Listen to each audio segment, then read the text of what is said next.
So, history has been made. The first person to get the Frost Spawner, the one small step for man, a massive step for the TDS community, the first person to get the Frost Spawner logbook has been confirmed. Well, I wouldn't say confirmed, I wouldn't say this is the first person ever, but it is confirmed that you can get the Frost Spawner logbook, which makes it the rarest logbook, and it makes subsequent videos where I make the claim that there are 100 and something logbooks to collect. Just add one to them. So with that, how can you get the Siege Engine logbook? Now the problem is with the Siege Engine logbook, it is extremely difficult to get because it's confirmed that it's extremely RNG based. So what you require is the use of the pumpkin bomb. Now, people have suggested that it's this one. Enemies with hidden and aggro attributes removed from them. That's the one that removes the no target and the god attributes.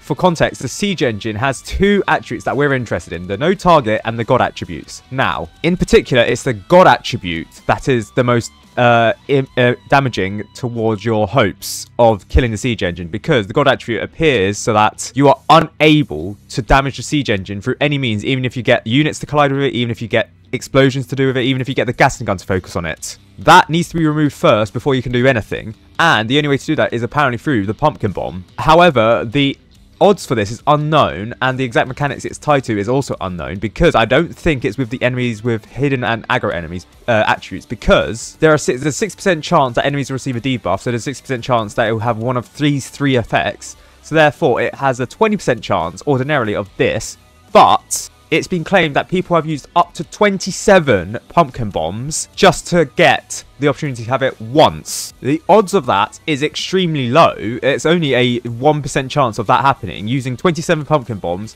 and only getting one logbook. However, that being said though, it might be the case where the people haven't been able to actually focus the towers onto last to target the siege engines, because I've had people claim that they had to do the game 26 times to actually get the siege engine with 4 people. So, my advice for you is, you need to do it in a quad to get the chance of spawning in a pumpkin bomb that removes the no target and the god attributes from the siege engine. Furthermore, you can only do this on easy mode because hard mode does not permit the use of consumables. And also, you don't need to do the whole glitch where you have a custom loadout. The only reason why you want to do that is to speed things up.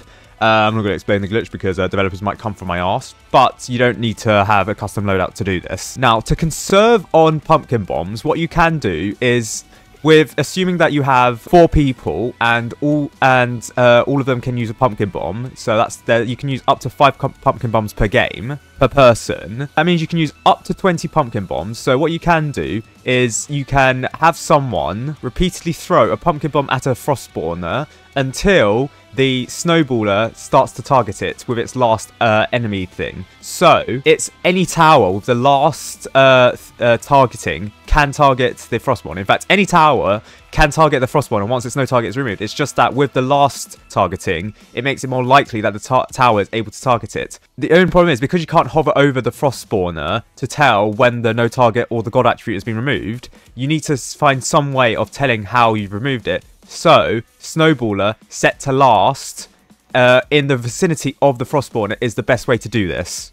And once you have that, you're free to able to use towers to kill it through whatever means. Apparently, it has about 50,000 or 100,000 health. I'm not entirely sure yet. I'm not sure if there's like the RNG chance of it dropping. People have said there isn't because they've only managed to do it once they kill it 20 times. But after you kill one frost engine, or sorry, one frost spawner, you're then able to move on to the next frost spawner if you want to. That way, you can serve pumpkin bombs, but also, if you want to use the nuke, because you can use the nuke after the god attribute has been removed from the frost spawner. That way, once you remove the god attributes from the most amount of frost spawners you can then drop a nuke to save yourself some time instead of getting the towers like the pursuit or the ranger to kill the frost spawners. Now obviously, using a nuke, that's going to be quite detrimental to the fact that not a lot of people have nukes. So for example, I only have about 26 nukes, and the person that the tester that I've been talking to tried it 26 times, so I'd have to use up all of my nukes just for one logbook. Additionally, you cannot use the gassing gun in hard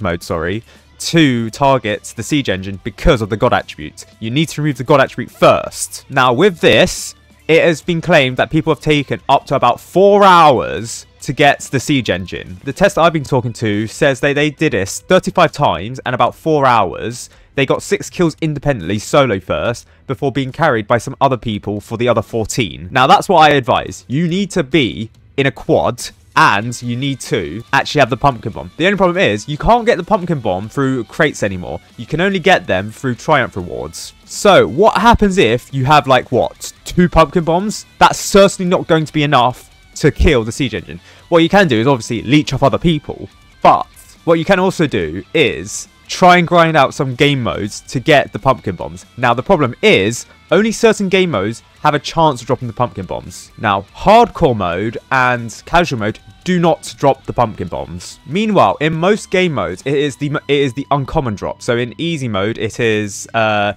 uncommon drop. In fact, in all of the game modes, it's the uncommon drop. However, ironically, intermediate mode only has a 20% chance of an uncommon item, so that's the worst game mode to grind that has a chance of getting the pumpkin bomb. Fallen mode has a 30% chance, multi-mode has a 35% chance, but because of the amount of items in both of the game modes, so multi-mode has 1, 2, 3, 4, 5, 6 items in it, while Fallen mode also has 6 items in it. Fallen mode has a 5% chance of it dropping, while multi-mode has a slightly higher 5.8% chance of it dropping, or you getting the pumpkin bomb, a 1 to 2 pumpkin bombs.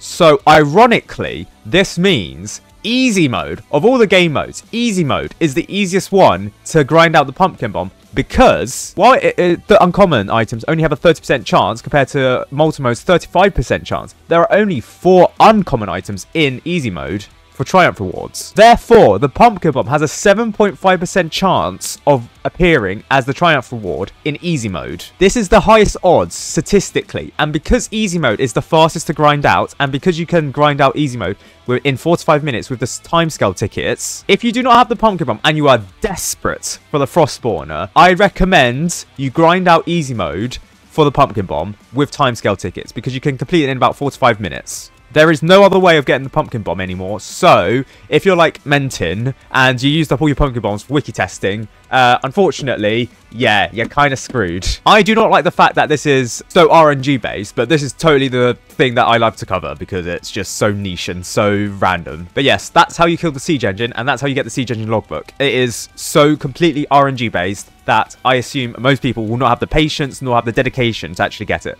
And if, upon hearing this, you just do not have the time, bearing in mind that people have taken up to 4 hours to get the siege engine logbook, and you don't want to get the logbook, absolutely fine. But you cannot claim that you've 100%ed the Frost Invasion event, or sorry, the Operation Ice event, because you don't have the siege engine logbook.